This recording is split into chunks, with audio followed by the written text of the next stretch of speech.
Assalamualaikum warahmatullahi wabarakatuh. Waalaikumsalam warahmatullahi wabarakatuh. Innal hamdalillah nahmaduhu wa nusalli wa nusallim ala rasulil karim wa ala alihi wa sahbihi ajma'in. Subhanaka la ilma lana illa ma 'allamtana innaka antal alimul hakim. La haula wa la quwwata illa billahil aliyyil 'azim.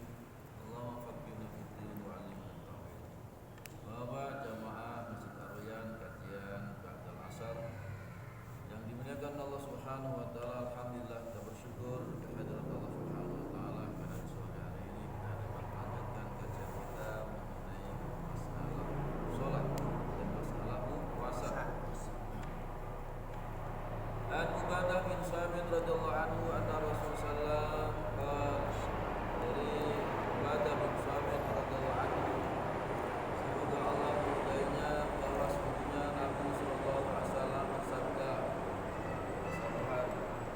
Qabrana Ramadan, atakum Ramadan syahrun mubarak, syahrun barakatin yakshakumullahu fihi wa yunzilur rahmah wa yakhuttul khataya wa yastajibu fi du'a, yanzurullahu ta'ala ila tanafusikum fihi wa yubahi bikum malaikatahu fa'abullaha min anfusikum khairan fa inna syakiyya man hurrima fihi rahmatullah azza wa jalla wa qabrani wa rawatuhu thiqatun.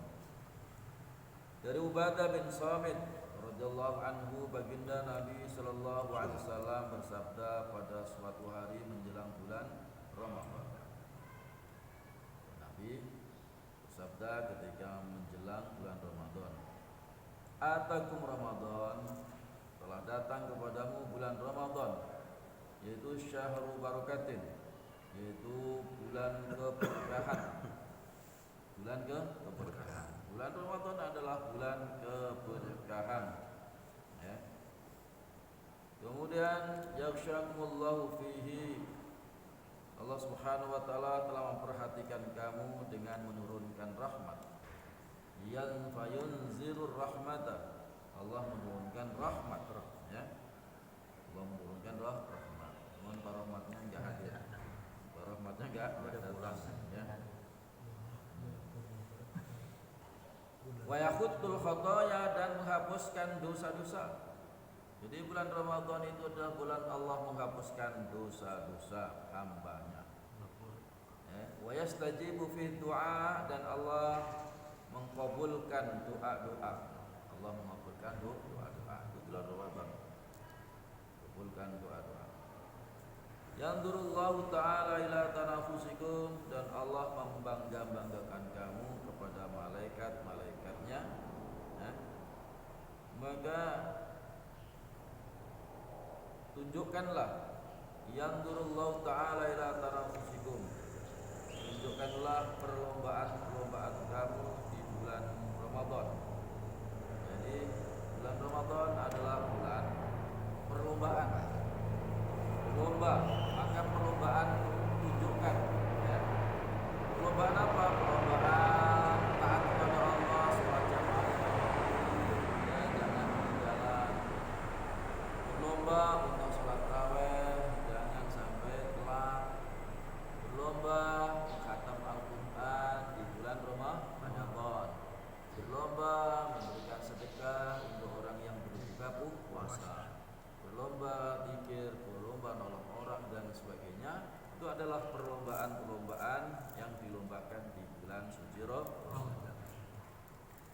Wa yubahi bikum malaikatahu, maka Allah membangga-banggakan, dibangga-banggakan di hadapan para malaikat Allah Subhanahu wa taala. Hai malaikat, bukankah kita enggak senang kalau ketika Allah Subhanahu wa taala menyebut nama kita, membangga-banggakan kita? Ya malaikat, itu lihat hamba-hambaku itu, ya, pada berlomba khatam Al-Quran, berlomba sholat tarawih, berlomba qiyamul lail, berlomba sedekah, berlomba-lomba macam-macam. Ikut pengajian, Ya, ikut pengajian, memakmurkan masjid, masya Allah.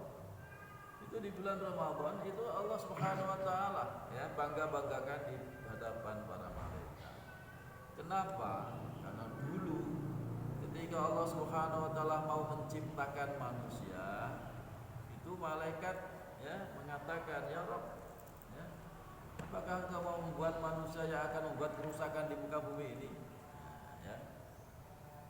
Dulu. Nah, makanya Allah Subhanahu wa taala ingatkan, "Hei malaikat, coba lihat hambaku yang dulu kamu katakan pada membuat kerusakan, tapi sekarang di bulan Ramadan rajin ibadah, taat kepadaku." Ya.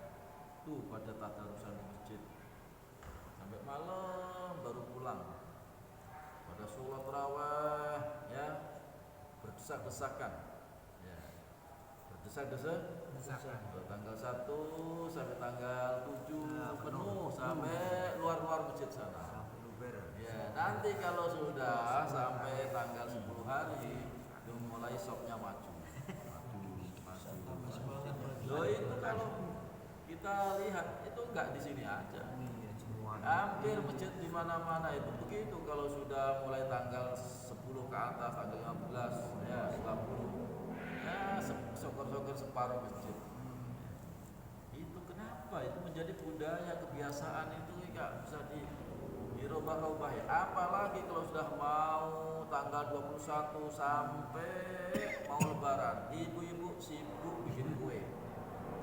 Itu kebiasaan itu kok nggak bisa dirubah ya. Padahal itu malam-malam terakhir Lailatul Qadar itu harusnya kan tambah semangat. Kenapa sebentar lagi mau ditinggal bulan Ramadan? Tapi orang malah sibuk belanja, beli baju sana, lebaran, tanah abang, ya. Pada nggak ngaji, malamnya nggak sholat tarawih. Nah ini bagaimana? Itu berbeda dengan di Arab. Kalau di masjid, ya maka Masjid Nabawi, coba lihat kalau puasa itu tambah akhir bulan Ramadan tambah padat, tambah padat. Ya Pak. Ya, makanya kalau pengen tahu, ayo kita umroh di bulan Ramadan sampai nanti Lebaran di sana. Sampai Lebaran di sana. Nah, kita boleh. Lebarannya sih memang sepi. Di sana tuh ramenya sholat, ya. Sholat, setelah itu sepi orangnya. Di sana mah nggak kayak di sini. Ya, paling bagi-bagi permen, ya, sama kurma, gitu. Nggak pada kayak di sini kan silaturahim sana sini. Di sana mah enggak. Ya, biasa itu. Nah di sana yang penting itu sholat malamnya itu. Kalau sholat Idul Fitri udah selesai udah. Nggak seperti di sini itu budaya sholat rahim sampai rumah di sana. Ya, udah biasa di sana itu. Kenapa? Karena sudah selesai. Yang penting kan sudah selesai sholatnya itu. Silaturahminya iya, bukan berarti nggak ada. Tapi tidak seperti di sini. Nah itu kalau di sana tambah akhir bulan Ramadan tambah padat. Oh masya Allah ya. Masya Allah. Ya. Saya pernah lebaran di sana juga. Malah lebaran. Jadi tambah padat. Kemudian lebaran haji itu. Lebaran haji kan penghibur bawa jamaah haji ya. Jadi akhirnya ya kita kan di sana. Ya masya Allah ya. Kalau itu mah sudah haji itu di sana udah lebaran. Itu taksi yang tadinya itu cuman berapa? Cuman 50 real, 40 real. Itu sampai 400 real. Gitu ya. Kita mau pulang ke hotel kok bingung. Dikira kita waktu itu kan saya pikir kan real kan. 100 real itu sudah mahal, itu satu taksi. Enggak taunya apa? Dimintai satu orangnya 100 real. Wah. Akhirnya Pak, ya sama Pak Komar ya. Akhirnya Pak udah turun aja. Turun lagi. Ya, saya pikir itu satu mobil 100 real. real. Dan itu udah mahal karena biasanya cuma 25 ya 40 itu paling mahal. Ini udah 100 kan maklum namanya lebaran. Tentunya satu orang 100 real. Ya kita ya akhirnya berantem mulut. Akhirnya turun. Nah udahlah itu turunkan di jalan. Waduh, nah itu mahalnya luar biasa. Ya, itu tahalul. Kalau biasa paling 10 real, 15 real. Nah kalau potong rambut itu, kalau udah tahalul lebaran itu 50 real. Ya. Nah itu saran kayak di Indonesia aja teman-teman. Ini di bulan suci Ramadan kalau tambah hari mau akhir itu tambah padat kalau di Mekah. Tapi kalau di sini tambah kosong. Padahal lupa ya, padahal di situ pahala luar biasa. Maka bulan Ramadan adalah bulan perlombaan. Fa'arullaha min anfusikum, maka perlihatkanlah perlombaan kamu ya. Perlombaan kamu, kebaikan-kebaikan itu diperlihatkan kepada Allah. Jangan diperlihatkan kepada manusia, dalam arti jangan karena manusia, jangan niat kita baca Quran karena manusia, karena Allah. Kita tarawih karena Allah, salat malam karena Allah. Semua perlombaan itu untuk Allah, diperlihatkan Allah. Wa inna syaqiyya man hurrima fihi rahmatullah azza wa jalla, maka sungguhnya orang yang celaka di bulan Ramadan itu adalah orang yang terhalang dari rahmatnya Allah. Orang yang celaka adalah orang yang terhalang dari rahmatnya Allah. Orang pada borong rahmat Allah, ampunan Allah, ya pahala. Ini malah orang nggak dapat apa-apa. Suruh puasa nggak puasa, ya. Suruh sholat nggak mau sholat, malah kuyuran kemana-mana. Ya. Dosanya berlipat ganda. Itu dosanya sama, berlipat ganda. Kalau pahalanya berlipat ganda, maka dosanya juga berlipat ganda.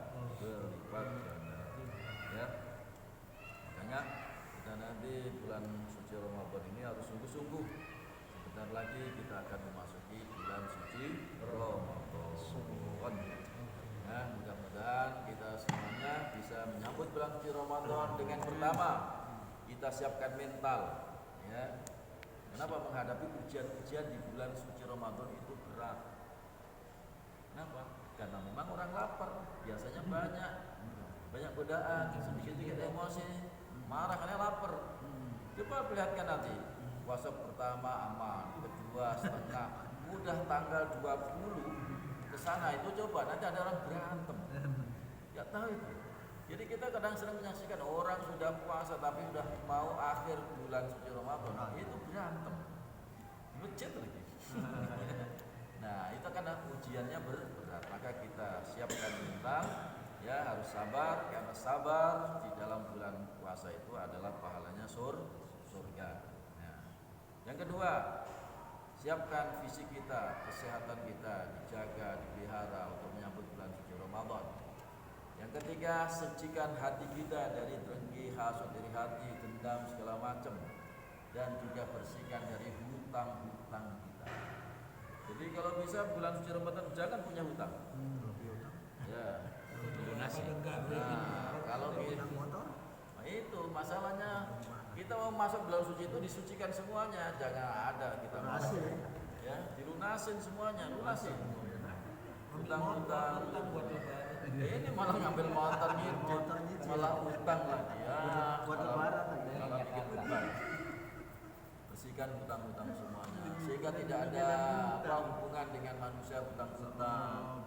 Sehingga kita masuk ke dalam bulan suci Ramadan dalam keadaan suci, nggak punya hutang, nggak ada sangkut paut dengan orang. Nah, itu hasilnya begitu, Pak.